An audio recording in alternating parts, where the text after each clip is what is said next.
I'd say the first time the Unfinished Initiative became a real thing was when we went and had a coffee and dessert with the Wallaces over at their house.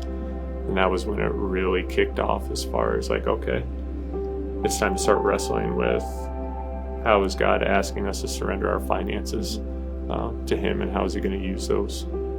When you're talking about giving in a sacrificial way, I think you definitely have concerns about, where is this money going and what is it going towards? And I feel like they were very authentic and helped me recognize that I wasn't giving money to a building. I was creating space for more people to experience what we get to experience every day as being part of the Keystone family. So we felt really good about where we were going into advanced commitment night. That was a Sunday, and on Friday I was told that I would most likely be losing my job, and that happened. So I lost my job the end of March, not related to COVID. And so we initially made the decision that I would stay home for a short period of time and just kind of see what happens. But we had a lot of other family things that were weighing into that decision. We can talk about that part of it. Yeah, at the end of November in 2019, we had learned of my dad's cancer diagnosis.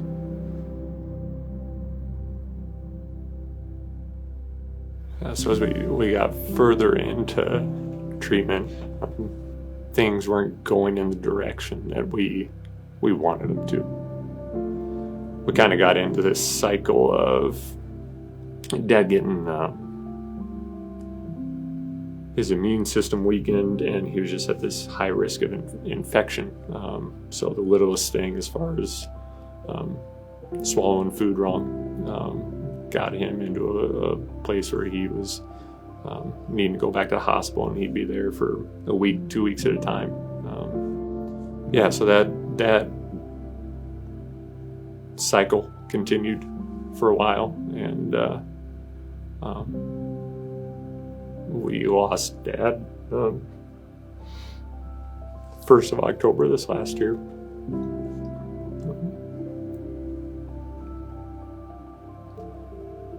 So that's been tough. Still processing, still healing. Yeah. And I think on this side of that, recognizing the decision for me to not go back into the workplace was God's hand, and Him essentially taking my job from me, and making that decision allowed us to be in a place where we could be with Him and help your mom and him, and just have quality time that we wouldn't have been able to have had I been working. One of the coolest things throughout this entire season has been I got to witness my wife share the gospel in a way that my mom came to a saving faith in Jesus. That has been such an encouragement and reminder to me of what God can do in the middle of hard seasons. Yeah, in the midst of all of that hard, I think the biggest encouragement that we have felt has been our families and our church family. I don't know how many times we text them at odd hours and asked them to just pray, and they dropped everything and prayed. And yeah, I know we wouldn't have gotten through it without them. I mean, we called someone in our connection group the night that your dad passed to come and sit in our house because Blake was asleep. And she was there as soon as she could be. And so I just think those are the people and those are the things that have been the most encouraging for me. I've had brothers pray over our family with tears in their eyes because they love us so deeply.